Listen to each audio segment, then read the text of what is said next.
Bienvenue dans cette vidéo sur l'art du détachement émotionnel.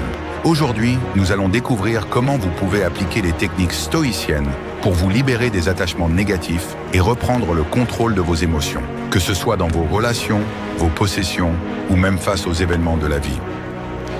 Premier, le principe du contrôle. La première leçon du stoïcisme est de comprendre la dichotomie du contrôle. Il y a des choses que nous contrôlons, nos pensées et actions, et d'autres que nous ne contrôlons pas, comme les actions des autres. Cette distinction permet de réduire l'attachement émotionnel. Lorsque vous êtes confronté à une situation difficile, demandez-vous, est-ce que j'ai le contrôle sur cela? Si la réponse est non, laissez tomber. Comme l'a dit Épictète, ce qui trouble les hommes, ce ne sont pas les choses, mais les jugements qu'ils portent sur elles. Deuxième visualisation négative. La visualisation négative est une pratique puissante qui consiste à imaginer la perte d'une personne ou d'un objet pour réduire l'attachement émotionnel. En anticipant ces pertes, vous apprenez à apprécier davantage ce que vous avez sans vous y accrocher. Par exemple, imaginez la perte de votre emploi ou d'une relation et cela vous préparera à mieux accepter ces situations si elles surviennent. Comme l'a fait Jim Carrey en visualisant ses peurs, cette pratique permet de faire face aux événements avec sérénité, tout en cultivant une appréciation de ce que vous possédez actuellement. Troisième, pourquoi se détacher émotionnellement? Se détacher émotionnellement permet de reprendre le contrôle sur sa vie. Beaucoup cherchent à se détacher pour cesser d'être gouvernés par leurs émotions, éviter le stress et la souffrance inutile, et mieux se concentrer sur ce qui est important.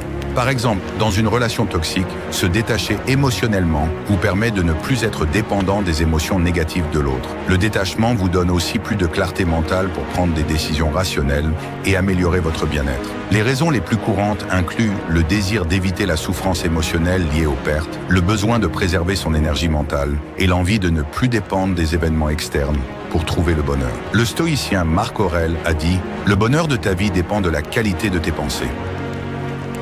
Quatrième, construire son fort intérieur. Le stoïcisme enseigne à bâtir un fort intérieur, un espace de paix où vous pouvez vous réfugier face aux tempêtes émotionnelles. Observez vos émotions sans réagir immédiatement, en prenant un moment pour respirer et réfléchir. Cela vous permet de répondre aux situations plutôt que de réagir instinctivement.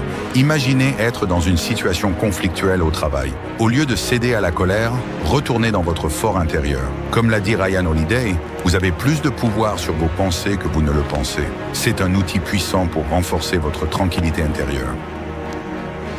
Cinquième technique pratique, pleine conscience et pause réflexive. Pratiquer la pleine conscience est une technique simple mais puissante pour le détachement émotionnel. Il s'agit d'être pleinement présent dans le moment, sans juger ou s'attacher à vos pensées et émotions. En observant vos émotions comme des nuages qui passent, vous les laissez aller sans qu'elles vous définissent. La pause réflexive est une autre technique efficace. Lorsque vous ressentez une émotion intense, prenez un moment pour respirer avant de réagir.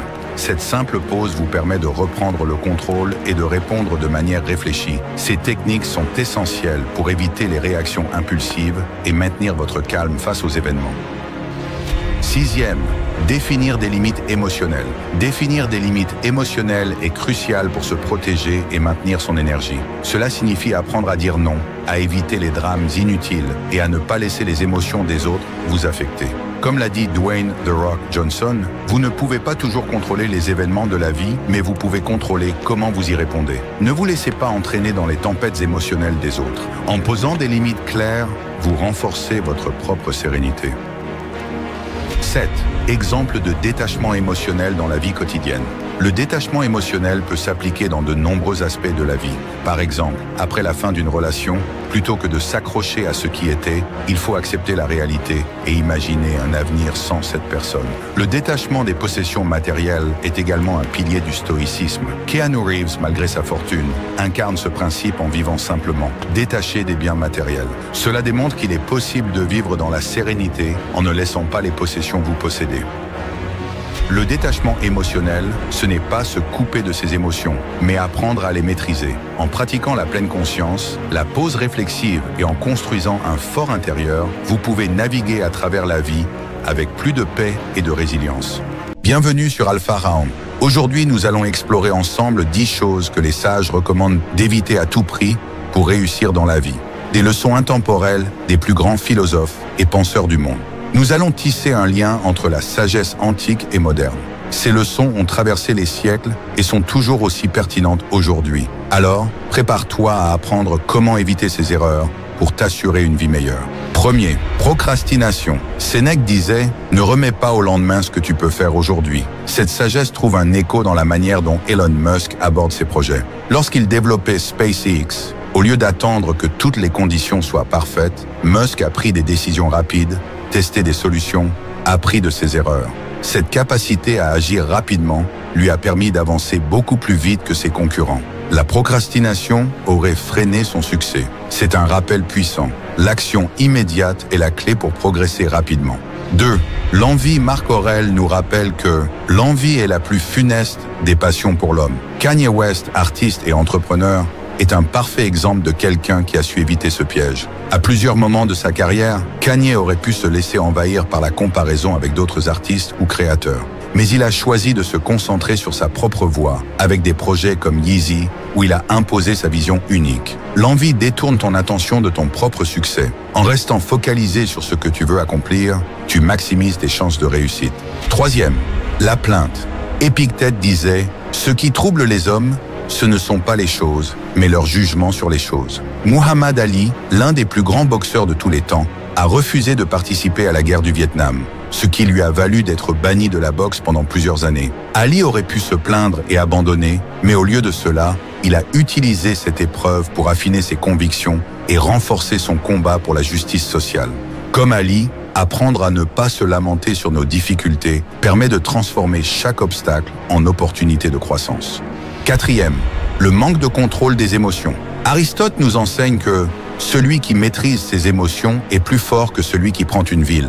Jay-Z, l'icône du rap et entrepreneur, a dû faire face à de nombreuses provocations tout au long de sa carrière. Lors de son célèbre conflit avec Nas, au lieu de réagir avec impulsivité, il a choisi de rester calme, stratégique et a transformé ce moment de tension en une opportunité pour renforcer son empire.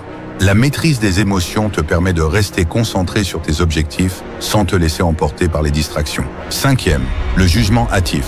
Marc Aurèle disait également « Ce qui blesse, ce n'est pas les critiques, mais l'importance que nous leur accordons. » Steve Jobs, après avoir été renvoyé d'Apple, aurait pu se laisser abattre par l'opinion publique. Au lieu de cela, il a fondé Next et Pixar, deux entreprises qui ont révolutionné leurs secteurs respectifs. Jobs a utilisé ce rejet pour revenir plus fort chez Apple et faire de la marque l'un des géants technologiques d'aujourd'hui. Cela nous rappelle qu'il est important de ne pas se laisser définir par les jugements extérieurs, mais de les utiliser pour alimenter notre progression. 6. L'évitement des défis. Épictète disait « Ne désire pas que les choses arrivent comme tu le veux, mais veux que les choses arrivent comme elles arrivent, et tu seras heureux. » Jeff Bezos, fondateur d'Amazon, aurait pu rester dans un emploi confortable et éviter les risques. Mais au lieu de cela, il a affronté les défis de la création d'une entreprise dans un domaine encore incertain. C'est cette volonté de prendre des risques qui a permis à Amazon de devenir l'un des géants du commerce en ligne. Les défis ne doivent pas être évités, mais affrontés pour permettre une réelle croissance. 7. L'excès d'ego.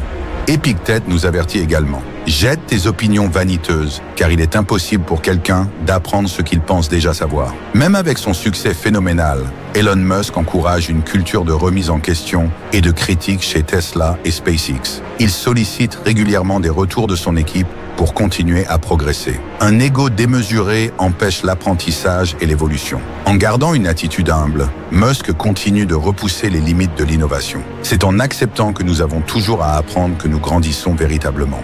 Wakia, ignorer les autres. Marc Aurèle disait « Ce qui nuit à la ruche, nuit aussi à l'abeille ». Richard Branson, fondateur de Virgin Group, illustre bien cette leçon. Sa philosophie de gestion est centrée sur le bien-être de ses employés. Il croit que prendre soin des personnes qui travaillent pour toi est essentiel pour assurer le succès de l'entreprise. Branson a compris que négliger les autres revient à affaiblir ta propre réussite. Ignorer les personnes autour de toi peut te priver du soutien nécessaire à ton succès. 9. Le manque de planification. Sénèque disait « Si un homme ne sait pas vers quel port il navigue, aucun vent ne lui est favorable. » Bill Gates, cofondateur de Microsoft, est un exemple parfait de la puissance de la planification. Gates a toujours eu une vision claire de ce qu'il voulait accomplir, que ce soit dans la technologie ou la philanthropie. La planification lui a permis de garder le cap, même face au vent contraire. Sans plan, tu risques de te perdre en chemin. Planifie chaque étape et tu augmenteras tes chances d'atteindre ton objectif. 10. la peur excessive. Nelson Mandela disait « Le courage n'est pas l'absence de peur, mais la maîtrise de la peur ». Muhammad Ali, au sommet de sa carrière, a pris des décisions courageuses qui allaient à l'encontre de l'opinion publique, comme son refus de combattre au Vietnam. Ali n'a pas laissé la peur des conséquences paralyser ses actions. C'est ce même courage qui lui a permis de devenir non seulement une légende du sport, mais aussi une figure emblématique du courage moral. La peur ne doit pas te freiner, elle doit être maîtrisée pour te permettre d'avancer avec force et détermination. Ces 10 leçons des grands philosophes et leaders modernes montrent qu'il est essentiel de maîtriser ces points pour réussir. Ne procrastine pas, maîtrise tes émotions et reste humble. Si tu veux continuer à apprendre et à te développer, abonne-toi à Alpha Raon pour ne manquer aucun conseil de sagesse et avancer sur ton chemin vers l'excellence. Les situations difficiles et les conflits sont inévitables, mais la façon dont on choisit d'y faire face peut transformer la situation. Réagir impulsivement risque de nous amener vers la colère ou le regret, tandis que répondre avec calme et réflexion est la clé d'une maîtrise de soi véritable. Dans cette vidéo, nous explorons la sagesse stoïcienne pour apprendre à répondre plutôt qu'à réagir. Dekun Virtune comprend la différence entre réagir et répondre. Les stoïciens enseignaient que la réaction impulsive est souvent motivée par nos émotions, tandis que la réponse est un choix conscient et réfléchi. Épictète nous rappelle « Ce ne sont pas les événements qui nous troublent, mais notre jugement sur eux. » Par exemple, si quelqu'un te critique violemment, ta réaction naturelle pourrait être de riposter sur le même ton. Mais si tu prends un moment pour réfléchir, tu as le choix de répondre calmement et de désamorcer la situation. Répondre te donne le pouvoir de contrôler la situation, tandis que réagir te laisse à la merci de tes émotions. 2. La maîtrise de soi commence par la patience. Sénèque disait « La colère, si elle n'est pas contenue, est souvent plus dangereuse que l'injustice qui l'a provoquée. » Apprendre à se contenir et à prendre une pause avant de réagir est essentiel pour ne pas aggraver les situations. Imagine que tu es au travail et qu'un collègue te critique devant d'autres, te mettant en colère. Plutôt que de répondre avec agressivité, prends une pause, respire et rappelle-toi que ta réaction risque d'avoir des conséquences. Une réponse réfléchie permet de conserver le respect des autres et d'éviter les conflits inutiles. 3. Applique le concept de premeditatio malorum.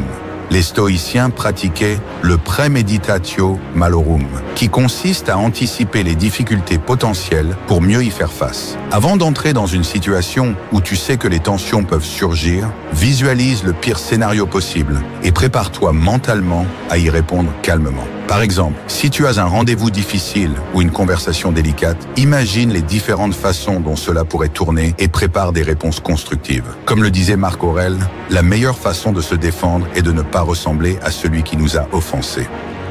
4.